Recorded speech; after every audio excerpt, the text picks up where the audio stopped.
Welcome to Cathedral Thoughts. I'm Father Bill. It's one of the greatest ironies of life that in our busy, bustling world, loneliness is one of the most common problems affecting human beings.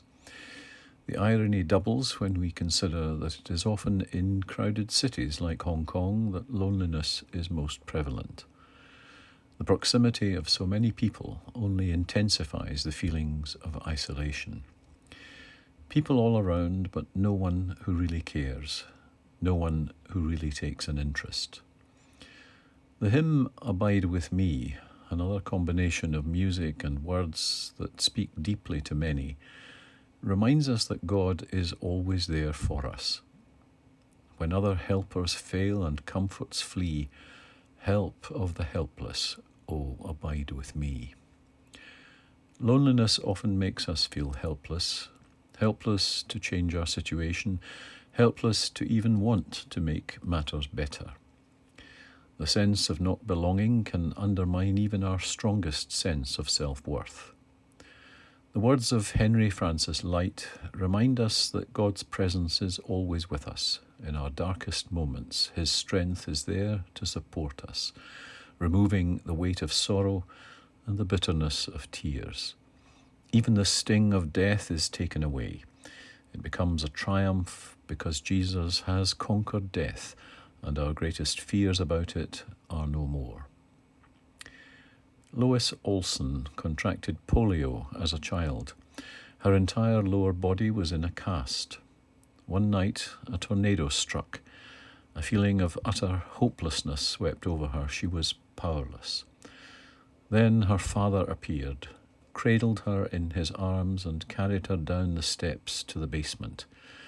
Beads of sweat formed on his forehead and blood vessels bulged at his temples as he struggled under his heavy load.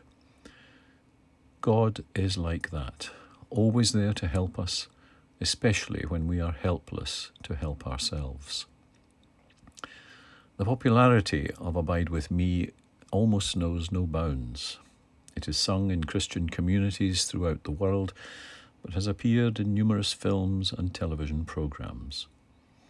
It has featured at the start of the FA Cup final since 1927, and of course, it's one of the most common hymns sung at funerals. The fact that the words were written by Lyte while he himself was dying of tuberculosis gives added poignancy and meaning. Like so many songs of the heart, this one too is supported by a simple melody which once heard is easily remembered. The kind of tune which sticks in the mind and which you find yourself humming quietly while thinking of nothing in particular. It reminds us too, in a world of constant and ever-increasing change, of the permanence of God and His unchanging nature, of His unfailing care and love for each one of us, of His desire to receive nothing from us in return but only our love. Life is for every one of us a mixture of cloud and sunshine, and this hymn reminds us that God is beside us in both. We may be inclined to forget Him in the sunshine and only appeal to Him when life hangs heavily upon us, but that is just to be human. Many of us can feel guilty about only praying when we are threatened or feel that we are in danger or in sorrow. How comforting it is to realize that God understands this aspect of human frailty and loves us just the same. The final verse of this hymn reveals an inspired vision of the glories that await us in God's presence. Heaven's morning breaks and earth's vain shadows flee. The climax of God's unceasing presence in our lives will be accompanying us on our final journey from this life with all its imperfections into that glorious realm of peace and tranquility where our souls will be at rest forevermore.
And now our prayer.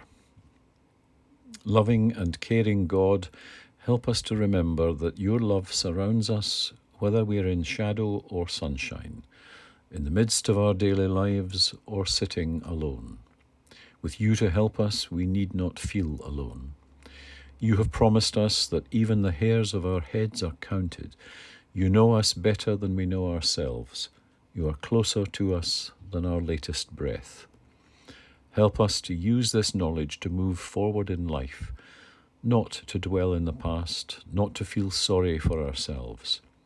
There are so many people in the world worse off than we are, so many who can use our help.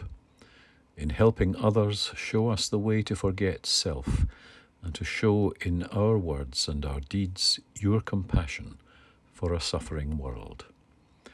Lord, abide with us. Amen.